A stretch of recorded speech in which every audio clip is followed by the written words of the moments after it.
خواجہ نظام الدین صاحب محبوب الہی رحمۃ اللہ علیہ کا ایک مرید آ گیا تو اس نے آ کے کہا حضور لوگ تنگ بڑا کرتے ہیں، رشتہ دار بھی دوست بھی، یہ سارے کہتے ہیں آج کل اپنے مشائخ سے، تو کوئی نسخہ بتائیں۔ تو حضرت خواجہ صاحب فرمانے لگے نسخہ ایک ہی ہے، محبت کرنی شروع کر دے۔ تو اس نے بھی وہی کہا جو آپ صاحب اور میں کہتے ہیں نا، اس نے کہا جی میں تو بڑی کرتا ہوں، پر سامنے والے اس کا جواب ٹھیک۔ تو خواجہ صاحب رحمۃ اللہ علیہ مسکرائے۔ اللہ والوں کی طبیعتوں میں ٹھہراؤ ہوتا ہے، وہ اپنی رائے بار بار بدلتے، بولیے رائے بار بار بدلتے، جو کہہ دیا سو کہہ دیا۔ کہا میں محبت کرتا ہوں پر وہ پھر بھی مجھے تنگ کرتے ہیں، تو خواجہ صاحب فرمانے لگے پتر نسخہ یہی ہے، کرنا پیار ہی ہے، اگر ایک دو خوراک سے فرق نہ پڑا تو خوراکیں بڑھا دینا۔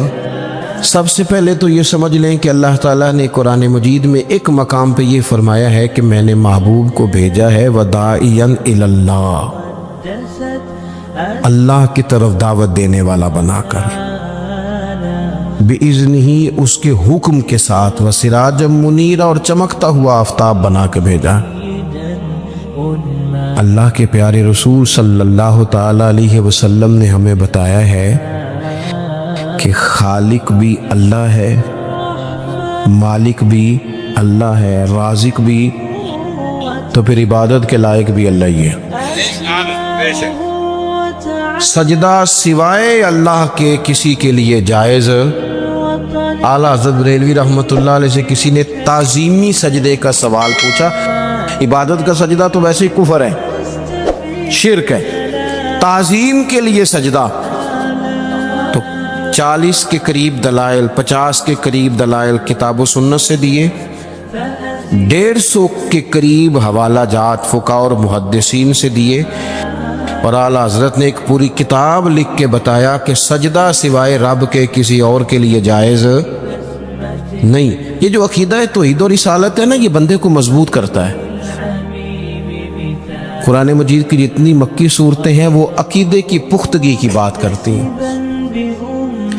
پختہ عقیدہ ہو ہمارا، پختہ، جب ہمارا ذہن ہوگا نا رزق اللہ نے دینا ہے، پھر کوئی ناجائز ذریعہ نہیں اختیار کریں گے۔ جب ہمارا ذہن بن جائے گا نا کہ مالک اللہ تعالیٰ ہے، عزتیں ذلتیں یہ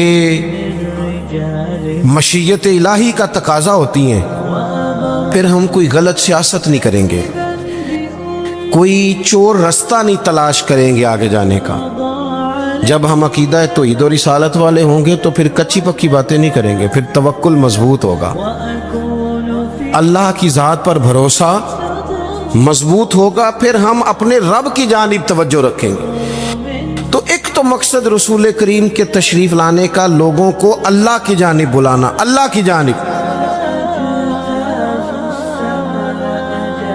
حضور کثرت سے عبادت کرتے تھے۔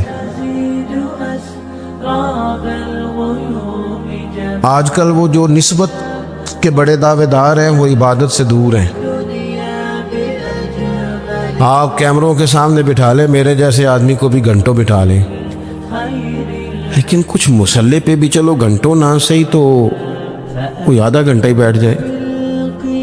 نبی پاک علیہ الصلوۃ والسلام نا میرے عزیز، نماز فرض ہونے سے پہلے بھی کئی دن جا کے غار حرا میں عبادت کرتے تھے۔ جو لوگ کہتے ہیں نا کہ سارا کچھ ہونے کے باوجود میں پریشان ہوں، تو ان کی روح عبادت مانگتی ہے، ان کا دل عبادت مانگتا ہے، ان کی پیشانیاں سجدوں کو تڑپتی ہیں۔ وہ جب تک اپنے آپ کو مصلی سے وابستہ نہیں کرتے سکون نہیں پا سکتے، کیونکہ کچھ ضروریات وجود کی ہیں، کھانا پینا سونا، کچھ ضروریات روح کی ہیں، اور جب تک ہم اپنے روحانی معاملات کو نہیں دیکھتے تب تک ہماری وہ سکون والی کیفیت نہیں ہوتی۔ تو ایک تو نبی کریم علیہ السلام نے ہمیں اسباق دیے ہیں کہ عبادت، ذکر، تلاوت، اس پر ہم خاص توجہ کریں۔ میں دیکھتا ہوں آج کل ہمارے ہاں اس بات کا چلن کم ہے، مثلا مجھے دعوت دینے والے دوستوں کی پیار سے محبت سے ایک بڑی تعداد ہے، آپ آ جائیں، بلکہ جس جگہ گئے ہوتے ہیں نا وہاں بھی کو 18-20 لوگ مل جاتے ہیں نئی دعوت دینے والے۔ میں اکثر کہتا ہوں یار جو پچھلے سال تقریر کر کے گیا تھا اس پہ عمل کر لیا سب نے؟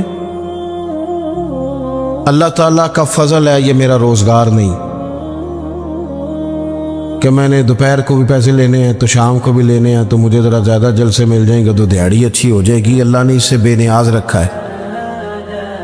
سوال یہ ہے کہ تقریروں کا، وعظوں کا، جلسوں کا مقصود بھی تو کچھ ہونا چاہیے نا۔ کیا مقصد ہے؟ روز 2 گھنٹے تقریر سنو اور عمل کب کرنا؟ دین کو عملاً، دین اسلام اس لیے نہیں آیا کہ اس پہ کھل کے مقالے لکھے جائیں، اس پر کھل کے تقریریں کی جائیں، ایک کریں یہ کام بھی ضرورت کے لیے، حرج نہیں، لیکن یہ تو عملی نفاذ کے لیے آیا نا، تو عملاً دین کی طرف رغبت کرے۔ میلاد شریف کے موقع پر ہمیں زیادہ جوش دکھانا چاہیے دین پہ عمل کرنے کا، اس لیے کہ حضور سید عالم علیہ الصلوۃ والسلام کی بعثت مبارکہ کے مقاصد بھی تو اجاگر ہو کے سامنے ہوتے ہیں کہ نہیں؟ دوسرا مقام قرآن مجید میں اللہ فرماتے ہیں وَمَا أَرْسَلْنَا مِن رَّسُولٍ إِلَّا لِيُطَاعَ بِإِذْنِ اللَّهِ۔ دنیا میں ہم نے جتنے بھی رسول بھیجے وہ اس لیے بھیجے کہ ان کی اطاعت کی جائے۔ رسول دنیا میں اس لیے آتے ہیں کہ ان کے پیچھے چلا جائے، نقش قدم ان کا اپنایا جائے، ان کے رستوں کا بندہ مسافر بنے۔ رسول اطاعت کے لیے آتے ہیں، ان کی فرما برداری کی جائے۔ میں آپ سے عرض کروں گا کہ یہ محبتیں بڑی ضروری ہیں، یہ محبتیں ہوں گی تو عمل کا جذبہ پیدا ہوگا، لیکن ایک دوسرا پہلو بھی یاد رکھیے گا، رسول پاک آئے ہیں فرما برداری کے لیے۔ اگر فرما برداری نہیں کرتے، بات ہی نہیں مانتے، آپ جس سے بھی دعوی محبت کرتے ہیں وہ دلیل مانگتا ہے، تو حضور سے دعوی محبت ہے تو اس کی عملی صورتیں بھی تو ہونی چاہیے نا۔ ہر پیغمبر اس لیے آئے کہ ان کی فرما برداری کی جائے، اطاعت کی جائے، اور اگر کوئی میرے نبی پاک کی فرما برداری کرے پھر تو اس کا انداز ہی نرالا ہے۔ قُلْ إِن كُنتُمْ تُحِبُّونَ اللَّهَ فَاتَّبِعُونِي يُحْبِبْكُمُ اللَّهُ، فرمایا محبوب ان سے فرما دیں اگر رب سے محبت کرنا چاہتے ہیں تو آپ کی غلامی کریں، ملے گا کیا؟ اللہ خود ان سے محبت فرمائے گا، خود ان سے محبت۔ صحابہ کرام کے اندر نا حضور سے پیار کا جذبہ بھی والہانہ تھا، والہانہ۔ نبی کریم، وہ آج کل کچھ لوگوں کو یہ بھی غلط فہمی ہوتی ہے نا جی مروج دکھائیں، اس کا حکم ہے، حکم ہے، یہ بڑی نہیں، آپ یہ بتائیں۔ تو میں کہتا ہوں حضور نے حکم دیا تھا کسی صحابی کو کہ میں کلی کروں تو میرے منہ سے نکلا پانی چہرے پہ مل لینا؟ حکمن کہا تھا کسی کو کہ میرے ناک سے بلغم نکلے تو چہرے پہ مل لینے؟ کہا تھا، لیکن وہ ملتے تھے کہ نہیں ملتے تھے؟ والہانہ پن تھا، حضور کے ساتھ پیار تھا، والہانہ شوق تھا، لیکن جس طرح پیار والہانہ کرتے تھے نا، والہانہ، اس طرح بات بھی والہانہ ہی مانتے تھے، بات بھی پیار ہم بھی والہانہ کرتے۔ ہمارے ہاں کہتے ہیں نعرہ لگاؤ، پھر زور سے لگاؤ، پھر دونوں ہاتھ کھڑے کر کے لگاؤ، پھر جناب اس طرح کر کے لگاؤ۔ یہ ساری باتیں ٹھیک ہیں، یہ والہانہ پن ہے، اچھی بات ہے، لیکن یہ بھی تو بتائیں کہ حضور کی بات بھی والہانہ مانتے ہیں؟ ہمارے ہاں لیت و لالا ہے، گنجائش ہے، دیکھ لیں گے، کر لیں گے، شریعت کی رخصت پر عمل ہے، یہاں گنجائش مل گئی تو لے لو، یہاں مل گئی تو لے لو۔ صحابہ تو بات بھی والہانہ مانتے تھے۔ حضور جمعے کا خطبہ دے رہے ہیں، ایک شخص اٹھ کے کھڑے ہو گئے، اللہ کے محبوب نے فرمایا بیٹھ جاؤ۔ ایک صحابی اس کونے میں تھے ابھی مسجد کے قریب، ان کے کان میں آواز گئی بیٹھ جاؤ، وہ وہیں بیٹھ گئے۔ ایک اس کونے میں تھے. ہمیں واضح احکامات دین کے مل جائیں تو اس میں بھی گنجائش ڈھونڈتے. اس کونے میں تھے, کانوں میں آواز گئی بیٹھ جاؤ تو وہ وہیں بیٹھ گئے. اس کونے میں تھے, ایک ان کے کان میں آواز گئی وہیں بیٹھ گئے. اللہ کرے کہ آپ موبائل تھوڑے کم چلائیں اور میری بات زیادہ سنیں. دعا کی ہے, آمین تو کہہ دینا. چلو دعا میں تو شامل ہو جائیں نا. اللہ تعالیٰ دعائیں تو کرنی چاہیے نا. اللہ قبول فرماتا ہے اپنے بندوں کی دعا. دوست, واضح حکم ملنے کے باوجود بھی لوگ, واضح احکامات کے باوجود بھی اس میں لوگ گفتگو کرتے ہیں, کل پرسوں ترسوں کا نام لیتے ہیں. حضور نے مطلق کا نام نہیں لیا. جس کے کان میں آواز گئی وہیں بیٹھ گیا. یہ وہ نظارے ہیں جو زمین نے دیکھے ہیں, آسمان نے دیکھے ہیں. اتنی وارفتگی حکم ماننے میں, اتنی وارفتگی. بیٹھ گئے. تکمیل جمعہ پر محبوب نے فرمایا آپ کہاں تھے؟ یا رسول اللہ صلی اللہ تعالی وسلم, وہ آپ کا حکم آیا تو میں اسی کونے میں بیٹھ گیا تھا. آپ کہاں تھے؟ حضور حکم ملا تو اس کونے میں بیٹھ گیا. آپ کہاں تھے؟ حضور حکم ملا تو میں اس کونے میں بیٹھ گیا. تو کریم فرمانے لگے نہ آپ سے کہا تھا, نہ آپ سے کہا تھا, نہ آپ سے کہا تھا, میں نے تو ان سے کہا تھا. کر یا رسول اللہ اپنے نام تو نہیں نہ لیا. سانو تے قید سجن دا گہنا ہے, او جینجے رکھے اونج رہنا ہے. یا رسول اللہ آپ نے نام نہیں نہ لیا, حکم مل گیا بیٹھ جاؤ تو لہذا بیٹھ جاؤ. بات ماننا ہمارے ہاں نا آج کل پیری مریدی بھی اسی کا نام ہے. نذرانہ بھی وقت پہ دو, دعوت بھی مرید کرتے ہیں, جتنی مرضی آپ کہو, روز کہو تو روز کھانا کھلاتے ہیں. آپ ان سے کہو کہ جناب میں آ رہا ہوں تو وہ تیار ہیں, پھول بھی لے کے کھڑے ہیں. لیکن اگر ان سے کہو بات مانو, پھر وہ کہنے تو اسی دعا کرو ہے نا جی, نماز پڑھا کرو, کہتے دعا کرو. کمال ہو گئی ہے بھائی. آپ باقی سارے معاملات کے لیے آپ پورے تیار ہیں, اور یہ جو فرما برداری ہے, یہ جو بات ماننا ہے, وہ کس نے ماننی ہے؟ وہ جس پر آپ کے شیخ نے, مرشد نے گھنٹوں تقریریں کی, وہ باتیں کس نے ماننی؟ کسی اور نے. کیا مانا ہے اس بات کا؟ کوئی گورکھ دھندا ہے کیا؟ آپ نعرے لگائیں, دعوی محبت کریں, اور جو ان کا اصل کام ہے. دیکھو وفادار وہ ہوتا ہے جو مشن کا ساتھی ہو. جو مشن کا ساتھی نہ ہو وہ ٹھیک ہے. پھر میرے ایک سنگی ہیں, مجھے ایک دن بڑی محبت سے کہنے لگے کہ جناب کھانا نہیں کھاتے آپ ہمارے گھر, کھانا ضرور کھائیں, ایک دن ضرور آ جائیں. میں انہوں آکھے یار تم آنا میرے نہ رل کے 4 دن کو دین دا کام کرا. کہنے لگا نہیں وہ ٹھیک ہے کھانا. میں کہ کھانا تو یار ہر ہوٹل تو لب جاندہ ہے, وہ تو چلو اللہ توفیق دیتا ہے, کوئی زیادہ اچھا کھا لیتا ہے, کوئی تھوڑا سادہ کھا لیتا ہے. روٹی تو جس کو اللہ تعالیٰ نے صحت دی ہے اسے روٹی مشن حسن ہے, ڈیوٹیاں ذمہ داریاں اصل ہیں. اور کھانے یہاں کوئی من پسند کھانے دنیا میں آئے ہم, من پسند چیزیں تو جنت میں ملیں گی, اور وہ ملیں گی اور مزہ آئے گا.